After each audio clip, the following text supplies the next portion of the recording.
이스라엘의 첫 번째 왕인 사울은 모든 것이 완벽했던 왕이었습니다.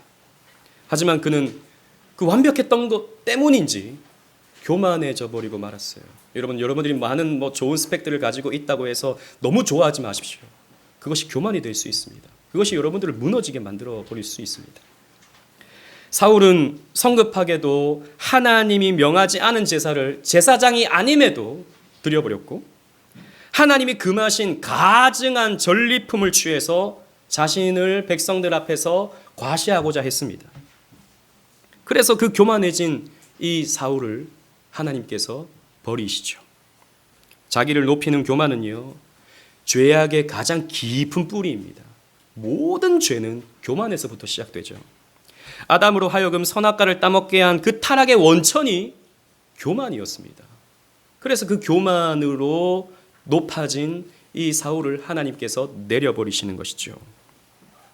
그러나 사무엘은 사울에 대한 기대가 꽤 컸던 것 같습니다. 이 정도면, 이렇게 훌륭한 인품을 가졌다면 앞으로 이스라엘을 잘 다스릴 수 있겠다라고 생각하고 큰 기대를 가졌었죠. 하지만 그 큰 기대 때문에 실망 또한 컸습니다. 이스라엘을 잘 다스려주면 좋겠건만 이렇게 교만하여져서 군림하는 이 사울의 모습을 보면서 사울은 괴로워했고, 그래서 이후로는 다시는 사울을 보려 하지 않습니다. 사무엘이. 그러나 하나님은 사람처럼 낙심하거나 실망하시는 분이 아니시죠. 하나님은 첫 번째 왕, 어떻게 보면 외적으로 멋진 왕 이 사울을 폐위시키시고, 두 번째 왕, 어떻게 보면 다른 사람들이 주목하지 않았던 이 다윗을 새로운 왕으로 세우셔서 하나님의 구속사를 펼쳐 가십니다. 소망의 미래를 열어 가시는 것이죠. 이 두 번째 왕, 이 새로운 왕이 누굽니까? 우리가 잘 아는 다윗입니다. 지금도 유대인들은 다윗을 그리워해요. 지금으로부터 3000년 전 고대 근동 지역의 가장 강력한 왕국을 형성시켰던 왕 다윗입니다. 그리고 이스라엘 역사상에 유일하게 다른 이방 민족들로부터 조공을 받았던 그런 왕이 다윗 왕이었죠.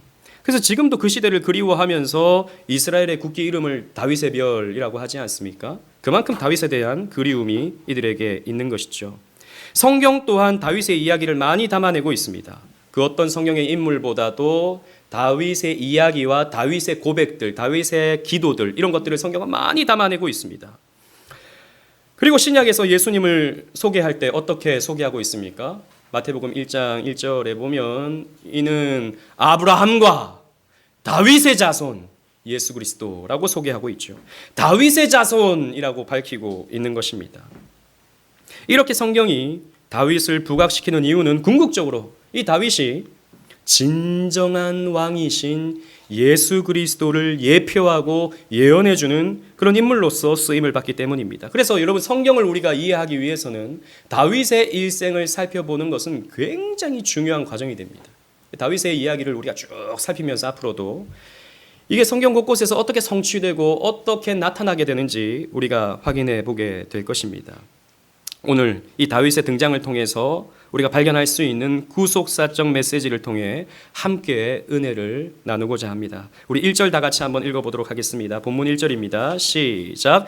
여호와께서 사무엘에게 이르시되 내가 이미 사울을 버려 이스라엘 왕이 되지 못하게 하였거늘 내가 그를 위하여 언제까지 슬퍼하겠느냐. 너는 뿔에 기름을 채워가지고 가라. 내가 너를 베들레헴 사람 이새에게로 보내리니 이는 내가 그의 아들 중에서 한 왕을 보았느니라 하시는지라. 아멘. 낙심해 있던 이 사무엘에게 하나님은 베들레헴으로 가라 라고 말씀하십니다. 베들레헴으로 가서 그 베들레헴에 사는 이세 아들 중에서 하나님이 지목하는 한 사람에게 기름을 부어 왕으로 세우라 라고 하나님이 말씀하십니다. 여러분 보십시오. 베들레헴입니다. 베들레헴. 여러분, 베들레헴 하면 뭐가 떠오르십니까? 예수님이 떠올라야 됩니다. 예수님이 이로부터 1000년 후에 베들레헴에서 태어나시잖아요. 베들레헴이란 이름의 뜻이 무엇입니까? 떡집입니다. 떡집. 벳이라는 말은 집이고 레헴이라는 말은 떡이란 말입니다. 떡집에서 다윗이 태어났고 떡집에서 예수님이 태어납니다. 그래서 예수님이 나는 생명의 떡이다 라고 말씀하시죠. 베들레헴입니다. 그리고 이 베들레헴에서 이새의 아들들을 만나라 라고 말씀하십니다. 이새의 아들. 여러분, 이새의 아들이라는 말은 어떻게도 번역할 수 있냐면 이새의 후손이라고도 번역할 수 있어요. 이 아들이라는 말과 후손이라는 말이 성경에서는 혼용되어져서 사용됩니다. 그러니까 이새의 후손 가운데 왕이 세워지는 거죠. 가까이는 다윗이고 멀리 바라봤을 때는 예수 그리스도가 세워지게 되는 것입니다. 이 일은 분명히 1000년 뒤에 일어날 일에 대한 예언이다라는 것이죠. 그리고 베들레헴은요, 앞에서 우리가 살펴봤던 룻기의 배경이기도 했습니다. 그죠? 보아스와 룻이 만나서 결혼을 한 곳. 그래서 이 둘이 만나서 결혼을 해서 낳은 아들이 오벳이고요. 오벳의 아들이 누구냐? 이새입니다. 그 이새의 아들이 다윗이죠. 그러니까 룻기와 이 사무엘상의 이 기록은요, 굉장히 가까이, 시간적으로 가까이 있는 것입니다. 경건한 신랑인 보아스, 그리고 이방인 여인 룻. 누가 봐도 멋진 보아스. 그러나 이방 여인으로서 사람들에게 외면받아야 마땅하고 어떻게 보면 천시받을 것 같은 이 룻이 서로 결합을 해서 이런 자손들을 낳게 되는 이야기가 이 역시도 예표적이고 예언적이다라는 것입니다. 이런 베들레헴이라는 땅과 이새의 가문에서 왕이 세워지는 것이죠. 사무엘은요, 하나님의 이 명령을 듣고 처음에는 두려워했습니다. 왜냐하면 어찌됐든 당시의 정치적인 왕은 사울이었거든요. 하나님은 그를 버리셨지만 아직까지 정치적으로는 사울이 왕입니다. 그런데 킹메이커인 이 사무엘이 베들레헴으로 가서 누군가에게 기름을 붓잖아요. 그러면 이게 뭡니까? 정치적으로는 반역이 되는 것이죠. 이미 왕이 세워져 있는데 또 다른 왕을 세운다? 이건 반역이 되는 것입니다. 그래서 사무엘은 내가 만약에 베들레헴에 가서 기름을 붓는다면 사울이 가만히 있겠느냐? 나를 죽이려 할 것이다 라고 하나님께 이렇게 질문을 합니다. 그러자 하나님께서 지혜로운 방법을 제시해 주는데요. 그 베들레헴으로 가서 그 지역 제사를 드리게 하고 그 매년제에 이 이세 가족들을 초청해서 같이 예배를 드리다가 제사를 드리다가 그 가운데 하나님이 지목하는 자에게 기름을 부어서 왕으로 삼아라라고 명령을 해 주시죠. 하나님의 이런 제안에 사무엘은 순종해서 베들레헴으로 내려가서 이새의 가족들을 만나게 됩니다. 그리고 첫째 아들 엘리압을 보게 되죠. 이새의 첫째 아들 엘리압. 6절 말씀 우리 다 같이 한번 읽어보도록 하겠습니다. 6절입니다. 시작. 그들이 오매 사무엘이 엘리압을 보고 마음에 이르기를 여호와의 기름 부으실 자가 과연 주님 앞에 있도다 하였더니, 사무엘은요 제일 먼저 이 엘리압을 보고 하나님께서 기름 부으실 자가 바로 여기에 있구나라고 생각했습니다. 왜냐하면 너무 잘생겼었거든요. 이제 사울은 하나님 버리셨는데 그 사울도 너무 멋졌지 않습니까? 이 외적으로는 가장 탁월한, 이스라엘에 그와 비견될 사람이 없을 정도로 탁월한 사람이 사울이었다고요. 그런데 엘리압을 딱 보니까 야, 이 정도면 사울을 대체할 수 있겠다라고 사무엘은 생각을 했던 것이죠. 사무엘이 보았던 그 기준이 무엇입니까? 왕으로 세우는 기준이 무엇입니까? 용모와 신장이었어요. 하나님께서 이런 사무엘에게 이렇게 말씀하십니다. 7절 말씀 보시겠습니다. 여호와께서 사무엘에게 이르시되 그의 용모와 키를 보지 말라. 내가 이미 그를 버렸노라. 내가 보는 것은 사람과 같지 아니하니 사람은 외모를 보거니와 나 여호와는 중심을 보느니라 라고 하나님 말씀하십니다. 여러분, 사람의 평가 기준은 언제나 외적인 것이죠. 이 용모와 신장이라는 것이 사람이 보는, 사람들이 판단하는 기준들을 말하는 것입니다. 저와 여러분들은 외적인 것을 잘 봅니다. 이 사람이 공부를 많이 했는가? 어느 대학 나왔는가?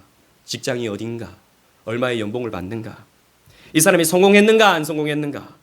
이 사람이 돈이 어느 정도 있는가? 이 사람이 유명한가 안 유명한가? 그런 것이 우리가 보는 중요한 판단의 기준이 되죠.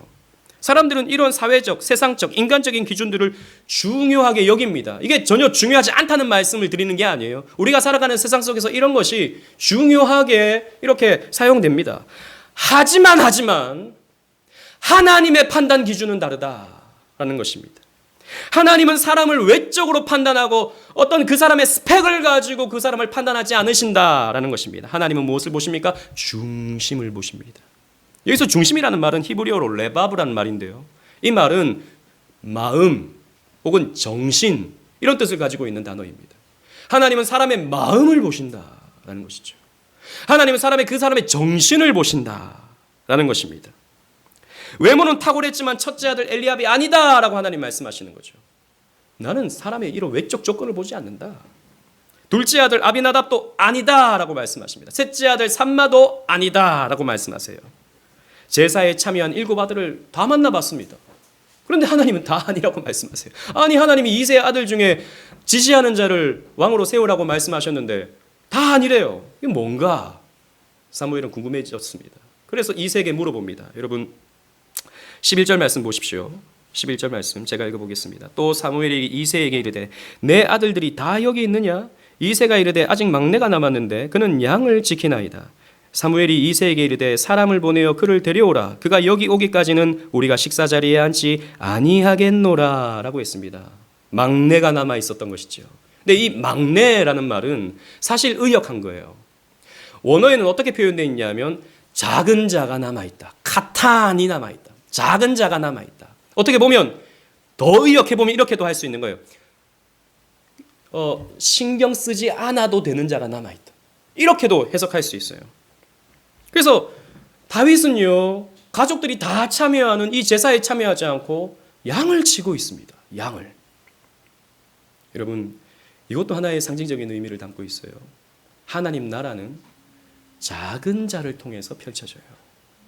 화려하고 멋지고 높고 유명한 이런 사람들이 아니라 다른 사람들의 시선에 들지 않는 작은 자, 이름 없는 자, 약한 자, 이런 자를 통해서 하나님 나라가 펼쳐지는 것입니다. 그래서 여러분, 교회 와서 하나님 난 높게 만들어주세요라고 기도할 수는 있지만 거기에 너무 여러분 신앙에 중점을 두지 마십시오. 하나님 나 유명하게 해주세요. 하나님 내 연봉 올려주세요. 하나님 더 높은 자리에 올라가게 해주세요. 여러분 그건 기독교가 아닙니다.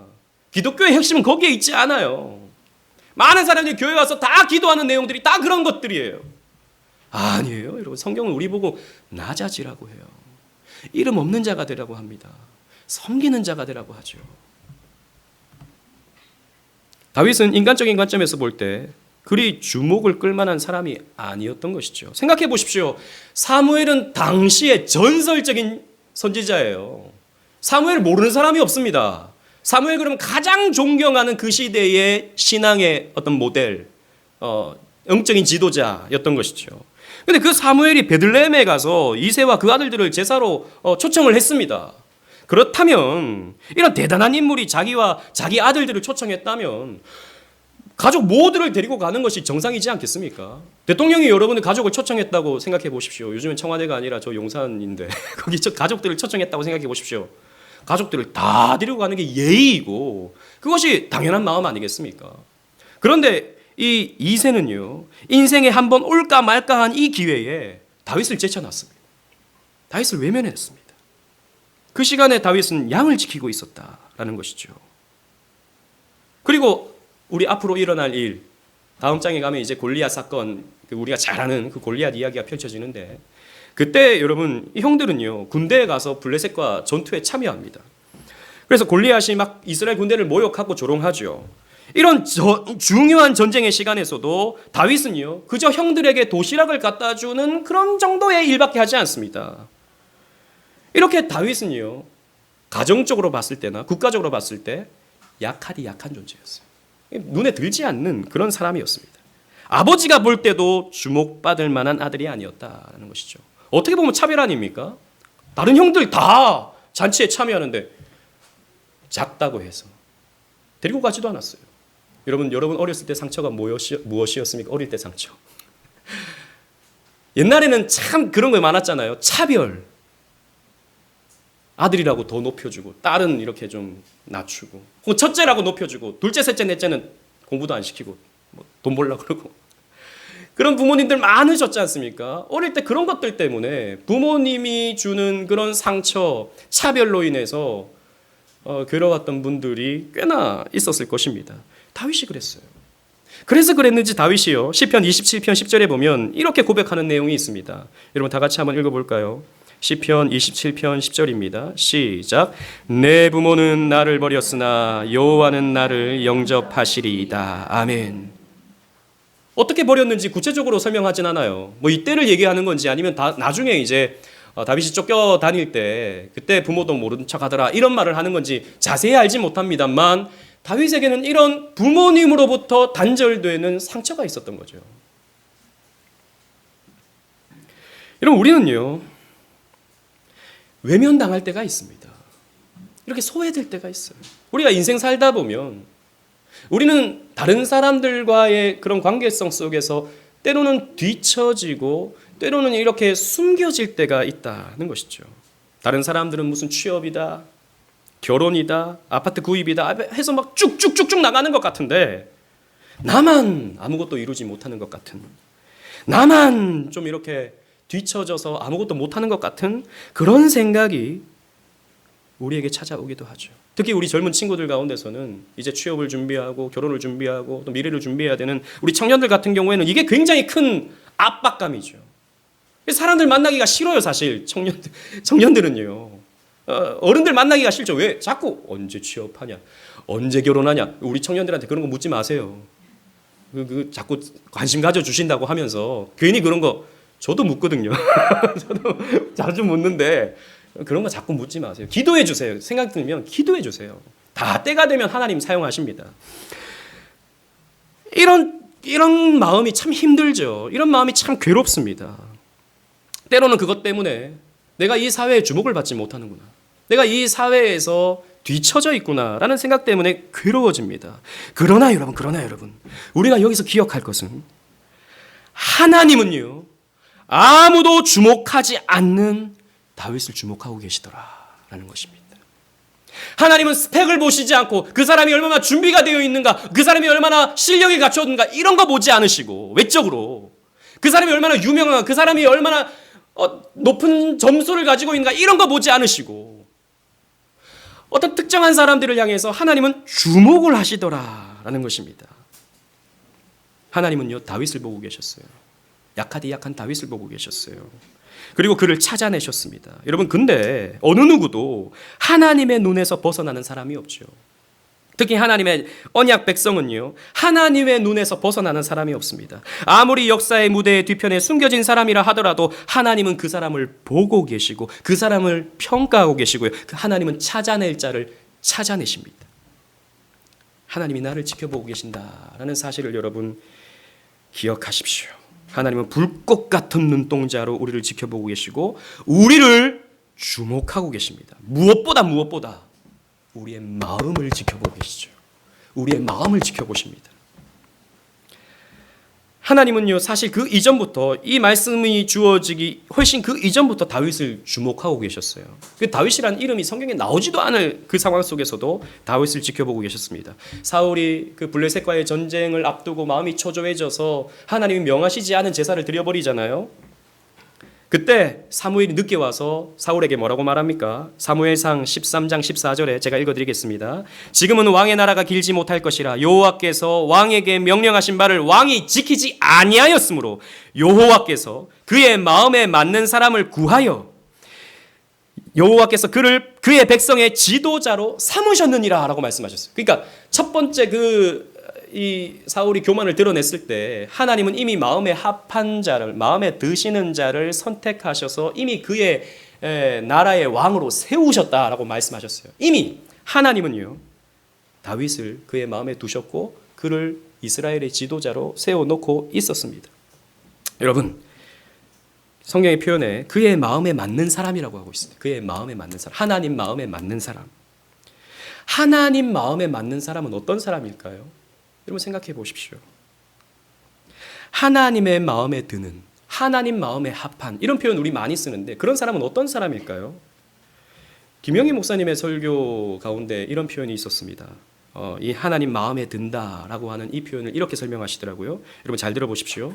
모든 상황 속에서 하나님께 순종하는 방향으로 그 마음이 기울어지는 것. 우리의 마음이 여러분 갈리잖아요. 여러분 우리 다 거룩한 성도들인데 거룩한 성도여도 우리의 마음이 갈린다고요. 하나님을 섬기려고 하는 마음과 또 세상을 향해서 나아가는 우리의 마음이 갈린다고요. 우리 두 마음을 가질 때가 많습니다. 그래서 왔다 갔다 하죠. 우리의 마음이 이렇게 갔다가 또 세상을 취했다가 왔다 갔다 하는데 우리의 마음이 하나님을 향해서 기울어지는 마음이 하나님 보시기에 합당한 마음이다. 하나님의 마음에 드는 마음이다 라고 김영희 목사님은 설명하십니다. 여러분 참 제가 이 글귀를 읽고 마음에 와닿았어요. 그렇습니다. 하나님께 우리의 마음이 기울어져야 돼요.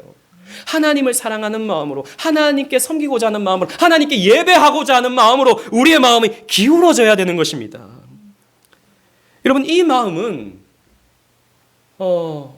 우리의 삶의 순종이라고 하는 모습으로 귀결되기도 하죠.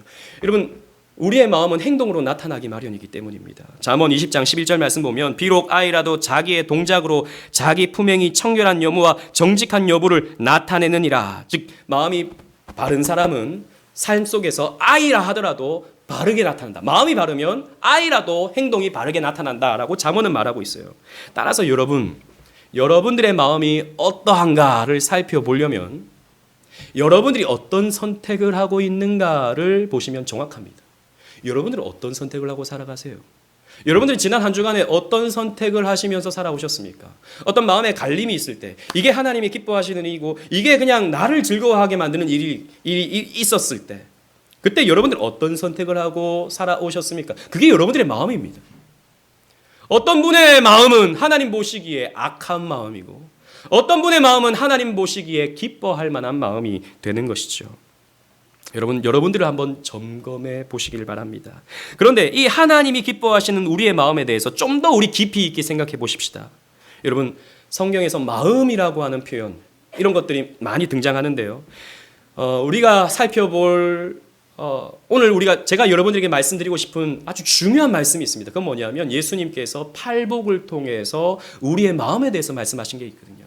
첫 번째 팔복의 내용이 무엇입니까? 심령이 가난한 자는 천국이 저희 것이니 라고 말씀하셨습니다. 심령이 가난한 자. 이건 다르게 표현하면 마음이 가난한 자. 이렇게 표현할 수 있는 거예요. 가난한 마음. 여러분 가난한 마음이 어떤 마음입니까? 가난한 마음. 가난한 마음은요. 하나님을 필요로 하는 마음이에요. 나는 하나님에게 있어서 가난하구나. 나는 하나님이 필요하구나. 나는 하나님이 꼭 필요하고 하나님이 절대적으로 필요하구나 라고 생각하는 그 마음이 가난한 마음인 것입니다. 여러분 하나님을 필요로 하는 데는 그 동기가 다양합니다. 앞에서 말씀드린 것처럼 성공을 위해서 나의 성공을 위해서 하나님이 필요한 사람이 있어요. 하나님 이거 꼭 이루어져야 됩니다. 하나님 도와주세요 라고 하나님께 구하는 사람이 있죠. 이것은 하나님이 원하시는 마음이 아니에요. 하나님이 주시는 것을 얻기 위해서 하나님을 구하는 게 아니라 하나님을 위해 하나님을 구하는 것이 하나님께서 기뻐하시는 마음이에요. 하나님 자신을 구해야 돼요. 여러분 우리가 연애를 할 때 혹은 누군가를 좋아할 때 그 사람이 주는 그 무엇 때문에 선물 주고 맛있는 거 사주고 그것 때문에 그 사람을 좋아한다면 그건 그 사람을 좋아하는 게 아니라 그 사람이 주는 것을 좋아하는 거죠. 아니죠. 진정한 연애는 진정한 사랑은 그 대상을 사랑하는 것입니다. 그 대상, 그 인격을 사랑하는 거죠. 하나님은 이런 관계를 우리에게 원하시는 거예요. 하나님은 이런 마음을 우리에게 원하시는 거예요. 다윗은요. 그의 시편에 있는 수많은 기도들과 고백을 볼 때 하나님을 사랑하는, 하나님을 귀하게 여기는, 하나님을 요구하는 그런 믿음의 사람이었습니다. 시편 42편 1절 말씀, 주보에 있는 말씀 다 같이 한번 읽어보도록 하겠습니다. 시작. 하나님이여 사슴이 시냇물을 찾기에 갈급함같이 내 영혼이 주를 찾기에 갈급하니이다. 아멘. 사슴이 시냇물을 찾기에 갈급함같이. 이게 진짜인지 가짜인지 모르겠지만 신학자들 가운데 그렇게 설명하는 분이 있더라고요. 이 사슴은요 목이 이 식도가 우리와 다르답니다. 굉장히 얇아서 이게 수분이 계속 공급되지 않으면 이게 셀로판지처럼 딱 흡착돼 버린대요. 질식해 버린대요. 저는 과학자의 얘기가 아니라 신학자의 글이니까 이게 맞나? 잘 모르겠습니다만 그런 설명이 있더라고요. 그래서 사슴은 물을 마시지 않으면 죽는 거죠. 그래서 물을 찾기에 갈급하다는 것입니다. 그와 마찬가지로 우리가 하나님을 찾아야 된다. 다윗은 그렇게 하나님을 찾은 것이죠. 주님, 그 사슴이 시냇물을 찾기에 갈급함과 같이 내 영혼이 주를 찾습니다. 주님께서 주시는 것 말고 주를 찾기에 갈급합니다. 저는 하나님이 필요합니다. 다윗은 이렇게 고백하고 있는 것이죠. 무수하게 많은 그의 고백들, 무수하게 많은 시편의 그의 기도들은요, 다윗의 마음이 가난한 마음이었다는 것을 우리는 확인할 수 있는 것이죠. 그래서 시편 23편 우리가 잘 아는 말씀에서 여호와는 나의 목자시니 내게 부족함이 없다라고 고백하잖아요. 하나님이 나의 목자가 되어주신다는 것만으로 다윗은 만족하고 있는 것이죠. 이것이 하나님이 보실 때 다윗의 아름다운 마음이었다. 가난한 마음이었다라는 것입니다. 반면에 부유한 마음은 어떤 마음입니까? 부유한 마음. 가난한 마음의 반대가 되는 부유한 마음은 하나님을 그다지 필요로 하지 않는 마음일 것입니다. 하나님이 계시면 좋지만 안 계셔도 그다지 문제가 되지 않는 것이죠. 내가 신앙생활 하는 건 마음의 평안도 있고 또 사람들과 관계하면서 뭔가 좀 얻는 것도 있고 유익한데 굳이 안 해도 살 수 있지 않나? 굳이 신앙생활 안 해도 살 수 있지 않나? 이렇게 생각하는 마음. 예배를 드리는 거 드릴 수 있지. 드려야 되지. 마땅히 드려야 되지. 그런데 예배를 안 드려도 그래도 괜찮지 않나? 예배 안 드린다고 지옥 가는 건 아니잖아. 라고 생각하는 이런 마음이 바로 부유한 마음일 것입니다. 종교가 있으면 마음이 좀 편하겠지만 없어도 괜찮다. 없어도 아무렇지 않은 이런 마음, 부유한 마음이죠. 하나님은요, 다윗에게서 이런 가난한 마음을 발견하셨습니다. 다윗이 숨겨져 있다 하더라도 하나님께서는 다윗을 아셨고 다윗의 마음을 보셨고 그를 찾아내셨습니다. 여러분, 이런 마음을 가지십시오. 이런 가난한 마음을 가지십시오. 하나님이 원하시는 이런 가난한 마음을 가지십시오. 하나님은 그런 사람을 귀하게 여기십니다. 여러분, 인간이 가진 최고의 갈망, 우리 인간은 다 갈망을 가지거든요. 사회학자 매슬로우라는 사람이 인간의 욕구에 대해서 이렇게 정리를 했습니다. 인간은 이런 5가지의 욕구를 가진다. 첫 번째는 뭐냐면 생리적 욕구, 먹고 싸는 이런 욕구. 이게 가장 기본적인 욕구라는 것이죠. 두 번째는 안정의 욕구, 안전하게 살고 싶은 마음, 좀 안정된 삶을 살고 싶은 마음. 이게 두 번째 사람이 가지는 마음이에요. 세 번째는 애정에 대한 욕구. 이게 채워지면 그 다음부터 사람은 사랑하고 싶어지는 거죠. 애정에 대한 욕구. 그 다음에 네 번째가 사랑받고 이러면 그 다음부터 뭘 얻고 싶으냐면 존경받고 싶어합니다. 존경에 대한 욕구. 마지막으로 이제 5번째가 자아 실현의 욕구. 이렇게 매슬로우는요, 인간의 욕구를 5단계로 표현했죠. 그러나 여러분, 인간은 이런 욕구를 왜 가지냐 하면 이런 인간의 갈망과 욕구는 하나님에 대한 욕구에 대한 다른 표현입니다. 사람이 왜 욕구를 가지는가? 이런 욕구를 왜 가지는가? 인간은요, 결국에는 하나님에 대한 욕구가 있거든요. 하나님의 형상을 가진 인간은요, 하나님으로 말미암아서 그 인생이 채워진다는 것을 본능적으로 알고 있습니다. 그런데 이게 어떻게 됩니까? 죄로 인해서 왜곡되어져 버렸죠. 죄가 이걸 그냥 완전히 부셔버린 것입니다. 그래서 인간이요, 하나님으로 자신을 채우려고 하는 것이 아니라 하나님을 향한 갈망으로서 살아가는 것이 아니라 자꾸 돈, 명예, 쾌락, 성 이런 것들로 자신의 욕구를 채우려고 하는 것이죠. 이건 여러분 왜곡된 것입니다. 여러분, 여러분들의 욕구가 무엇입니까? 여러분들이 지금 당장 좀 채우고 싶은 여러분들의 그 무엇은 무엇입니까? 있죠. 돈이 좀 더 많았으면 좋겠고, 좀 더 건강했으면 좋겠고, 좀 더 자식 잘 됐으면 좋겠고, 좀 더 내가 성공했으면 좋겠고, 여러 가지 욕구가 있을 것입니다. 그런데 여러분 기억하십시오. 그 욕구가 왜 생겼는가? 하나님으로 그 마음을 채우라고 주신 마음이 변질되어서 그렇게 나타났다라고 하는 것을 우리는 깨달아야 되는 것이죠. 그래서 여러분, 사실 성으로든지 권력으로든지 안정으로든지 자아실현으로든지 무엇으로 여러분들의 마음을 아무리 채워보려고 해도 여러분들은 배고플 것입니다. 그 무엇으로 아무리 채워보려고 해도 여러분들이 여전히 목마를 것입니다. 여러분들의 지금 찾고 있는, 여러분들이 갈망하고 있는 그 무엇을 한번 생각해 보십시오. 그 열심을 하나님을 향한 갈망으로 바꾸어 가시는 게 저와 여러분들의 신앙생활이 되어야 될 것입니다. 이런 맥락에서 리처드 마우라고 하는 칼빈주의 신학자는 이렇게 말했어요. 재미있는 표현인데 굉장히 자극적인 표현입니다. 사창가를 기웃거리는 사람의 등에서, 어떤 남자의 등에서 나는 하나님을 향한 갈망을 발견한다. 이렇게 말했어요. 사창가를 드나드는 어떤 남자, 어떻게 보면 참 비루해 보이는 남자죠. 근데 그가 왜 그런 갈망들, 그런 욕구들을 찾아다니는가? 하나님을 찾지 못하니까, 하나님으로 채워지지 않으니까 자꾸 그런 것에 기웃기웃거리는 거죠. 하나님을 찾고 있는 거예요, 그 사람은. 여러분들은 하나님을 찾고 있는 것입니다. 지금 여러분들은 하나님을 찾고 있는 거예요. 근데 그게 왜곡되어져서 나타나고 있다고요. 하나님으로 채우십시오. 방향을 좀 바꾸십시오. 다윗은 이런 하나님을 향한 갈망으로 살았습니다. 그래서 그 마음이 하나님 보시기에 귀했던 것이죠. 그의 시로, 그의 노래로, 그의 기도로 쉼없이 모든 상황 속에서 하나님을 향한 갈망을 다윗은 쏟아냈습니다. 이 마음을 귀하게 여긴 것이죠.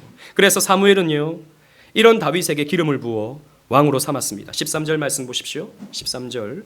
사무엘이 기름 뿔병을 가져다가 그의 형제 중에서 그에게 부었더니 이날 이후로 다윗이 여호와의 영에 크게 감동되니라. 사무엘이 떠나서 라마로 가니라. 그랬습니다. 기름 부음을 받으니까 하나님의 영에 감동되었어요. 그래서 이것이 다윗이 처음 기름 부음 받는 장면인데, 총 이 다윗의 삶에는 3번 기름 부음을 받습니다. 이때 한 번 기름 부음을 받고요. 그 다음에 헤브론에서 유다의 왕이 될 때 기름 부음을 또 한 번 받고요. 그 다음에 이스라엘 전체의 왕으로 세워질 때 또 다시 마지막에 기름 부음을 받습니다. 우리가 잘 알다시피 이 기름 부음을 받는다는 것은 왕으로 세워진다라고 하는 상징이죠. 처음에 사무엘이 다윗에게 기름을 부었을 때 사실 하나님이 보실 때 이미 다윗은 왕이었습니다. 기름 부음을 받았으므로 왕이었습니다. 비록 사울이 정치적으로는 왕위를 지키고 있었지만 하나님 보실 때 왕은 누굽니까? 다윗입니다. 이미 왕권이 넘어갔어요. 그런데 의아한 것은 다윗이 바로 왕이 되지 않았다라는 것이죠. 왜 그렇게 했을까요? 왜 하나님은 그렇게 하셨을까요? 여러분, 그가 기름 부음 받은 왕으로서 제일 먼저 한 행동이 무엇인지 여러분 성경을 보십시오.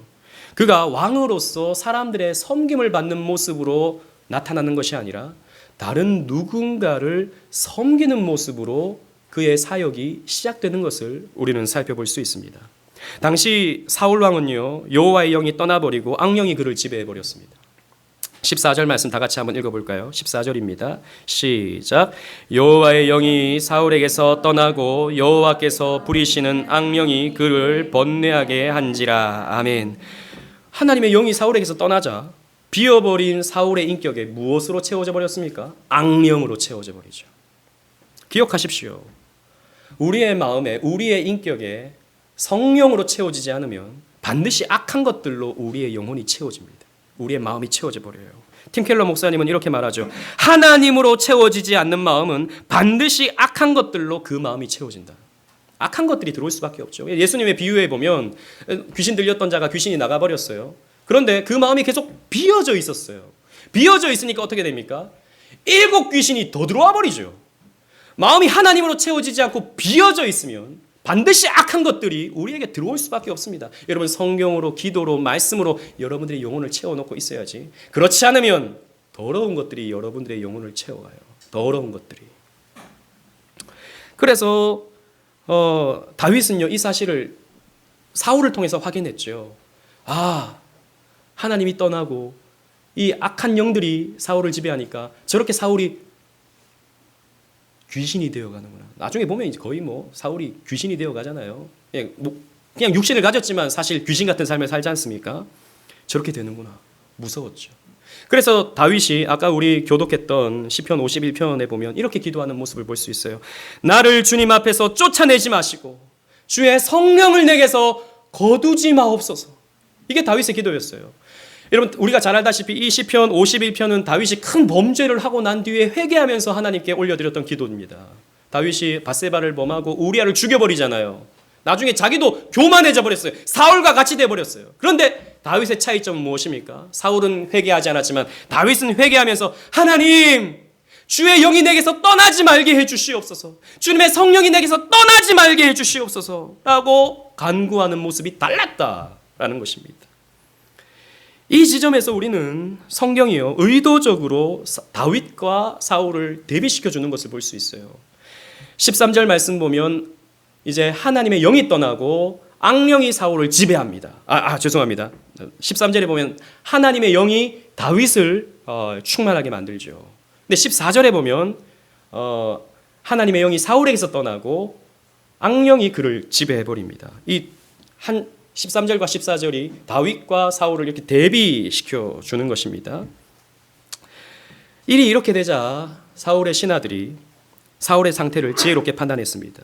악신이다라는 것이죠. 이 사울을 괴롭게 하는 것은 악신이다라고 생각하면서 처방을 내려주는데 수금을 잘 타는 사람을 구해서 악신이 이를 때 수금을 타게 하면 왕의 평안함이 있을 거다라고 하는 진단을 내려줍니다.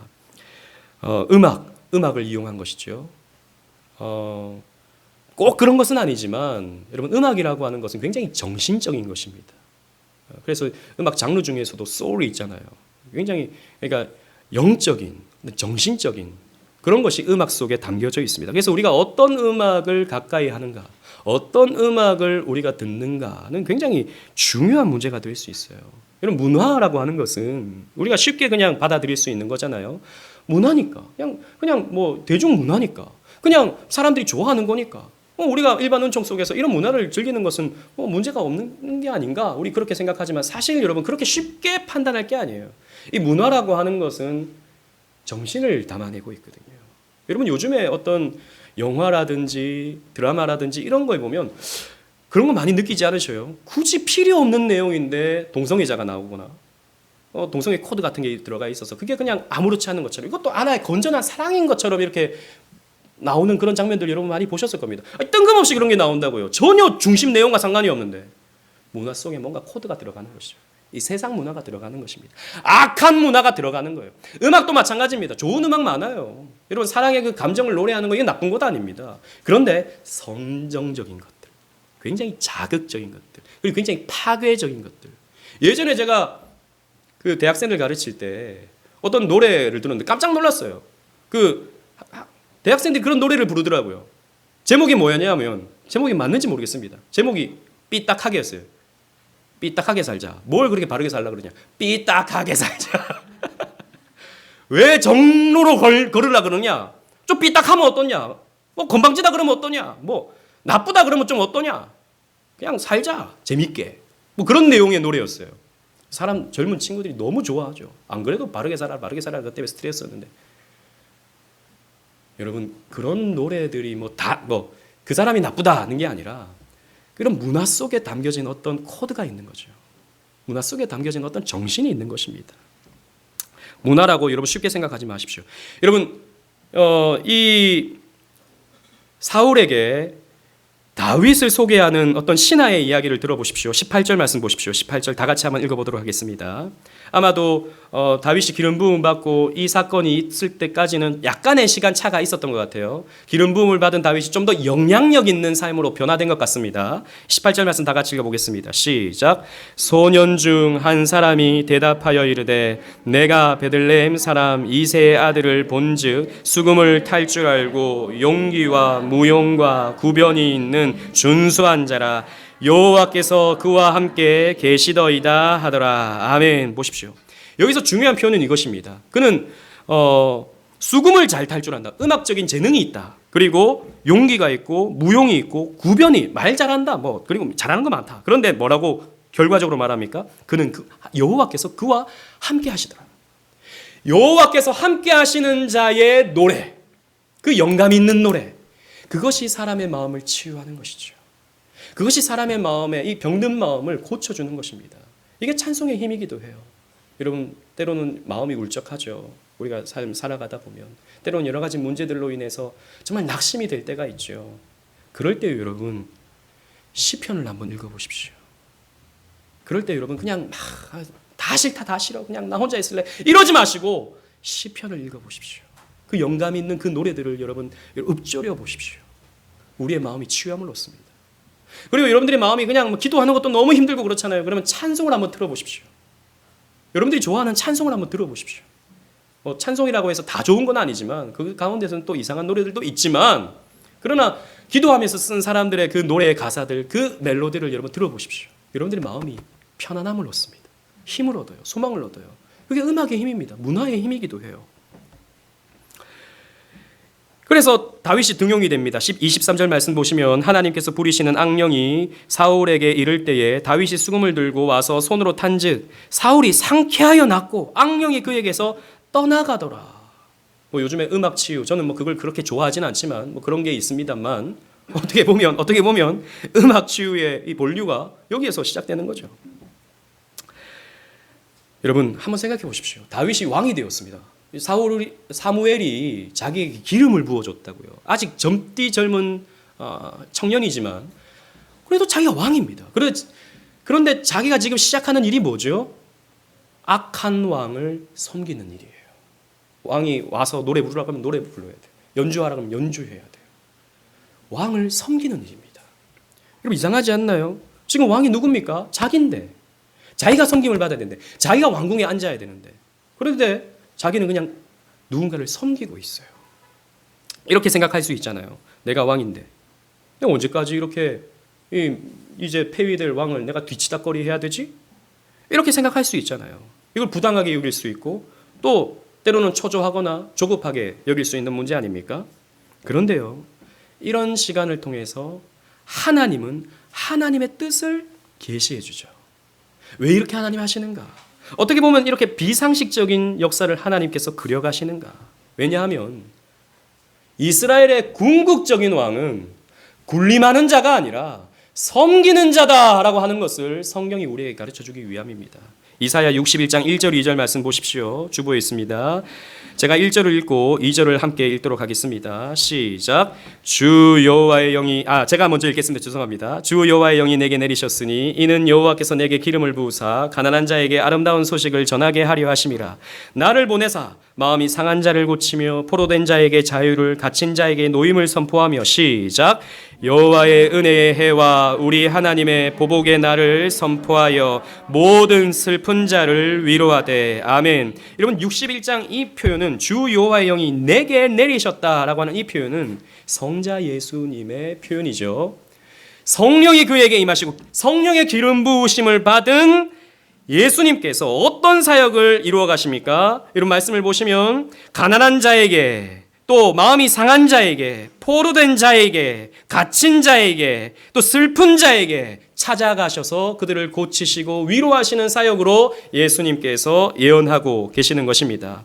예수님은 분명히 이 말씀이 자신에게 적용되는 말씀이라고 복음서에 보면 기록되어 있죠. 그래서 예수님이 공생애를 시작하실 때 이 이사야 61장을 읽고 시작하십니다. 그래서 이 말씀이 너희의 오늘 귀에 응하였느니라 라고 말씀하시죠. 그러니까 이 말씀이 자기에게 적용된다라고 예수님 스스로 말씀하셨습니다. 이 말씀을 듣고 이제 유대인들이 참람하다. 어떻게 이 말씀이 인간인 너에게 이루어질 수 있느냐. 그러면서 예수님을 해하려 하죠. 여러분 보십시오. 예수님은 어떤 사역을 감당하십니까? 예수님은 왕으로서 군림하셨나요? 아니요. 예수님은 가난한 자를 섬기셨습니다. 마음이 상한 자를, 포로된 자를, 갇힌 자를, 슬픈 자를 섬기시는 분이셨어요. 여러분 이 가난한 자가 누굽니까? 마음이 상한 자가 누굽니까? 저와 여러분들이지 않습니까? 여러분 기억하십시오. 사울은 악한 왕이었습니다. 그런데 왕인 다윗이 악한 왕을 섬기는 모습으로 그의 사역이 시작됐다고요. 이 악한 왕은 또 누구를 상징할까요? 저와 여러분들일 것입니다. 아니요, 제가 무슨 왕입니까? 제가 무슨 왕이에요? 아니요! 저와 여러분들은 왕을 흉내내는, 진짜 왕이 아님에도 불구하고 왕처럼 흉내내는 거짓 왕, 악한 왕들이죠. 하나님 말씀에 온전히 순종해야 될 신하가 내 인생은 내가 알아서 하겠다라고 생각하면서 알아서 판단하고 알아서 결정하는 악한 왕이 바로 저와 여러분들인 것입니다. 저와 여러분들을 예수님께서 섬기셨어요. 제자들이 6월절 만찬을 마치고 난 후에 서로 싸웁니다. 누가 크냐라고 하는 것으로 서로 싸웁니다. 우리는 더 커지려고 서로 경쟁하죠. 교회 안에서도 누가 더 크냐라고 경쟁합니다. 그때 예수님 하신 것이 무엇이죠? 발을 씻겨주십니다. 섬겨주셔요. 제자들의 발을 씻겨주시죠. 내가 너희의 종이 되겠다. 그래서 나와 같이 누군가를 섬겨주지 않으면 하나님 나라에서 결코 큰 자가 될 수 없다라고 예수님 말씀하시죠. 예수님은 종으로서, 왕이신데 종으로서 섬겨주셨습니다. 지금도 우리를 섬겨주고 계시죠. 여러분, 이 예배 시간은 우리가 하나님을 섬기는 시간이면서 동시에 하나님이 우리를 말씀으로 섬기시는 시간입니다. 지금도 말씀을 통해서 우리의 마음 가운데 찾아오시고, 지금도 우리의 기도를 예수님께서 중보하셔서 우리의 뜻을 예수님께서 하나하나 다 이렇게 점검하시고 살피시고 하셔서 아버지께 올려드리십니다. 지금도 우리를 섬기고 계셔요, 예수님께서. 무엇보다도 예수님은 십자가에서 우리를 섬기셨죠. 왕이 되려고 하는 저와 여러분들을 용서하시고 우리의 죄를 씻으시고자 십자가에서 섬기셨습니다. 보십시오. 말씀을 맺겠습니다. 이 모든 것을 통해서 다윗이 보여주는 그림이 무엇입니까? 예수님 자신입니다. 다윗은 하나님 마음에 드는 자였습니다. 예수님도 마찬가지죠. 하나님 아버지 마음에 드는 아들이었어요. 그래서 예수님이 세례받으실 때 하늘에서 음성이 울려 퍼집니다. 이는 내 사랑하는 아들이요 내 기뻐하는 자라. 예수님은 마음에 드는 아들이셨습니다. 또 다윗이 악한 왕을 섬기듯이, 다른 누군가를 섬기는 왕이 되었듯이 예수님은 우리를 섬기는 왕이십니다. 여러분, 이 예수님께 나오십시오. 이 예수님을 왕으로 섬기십시오. 이 예수님을 왕으로 섬기신다면 여러분 결코 손해보지 않으십니다. 여러분들의 삶은 기쁨으로 변화될 것입니다. 여러분들의 삶은 진정 이게 삶이구나, 이게 꽉 채워지는 삶이구나 라고 하는 것을 발견하실 수 있을 것입니다. 세상을 기웃기웃거리지 마시고 그것으로, 헛된 것으로 여러분들의 갈망을 채우려고 하는 것이 아니라 하나님으로 여러분들을 채우십시오. 그럴 때 하나님께서 영광스럽게도, 이런 표현은 굉장히 경망스러울 수 있으나 그러나 성경의 표현입니다. 그분께서 우리를 섬겨주십니다. 이 영광을 누리시는 저와 여러분들 되시기를 주님 이름으로 축원합니다. 아멘.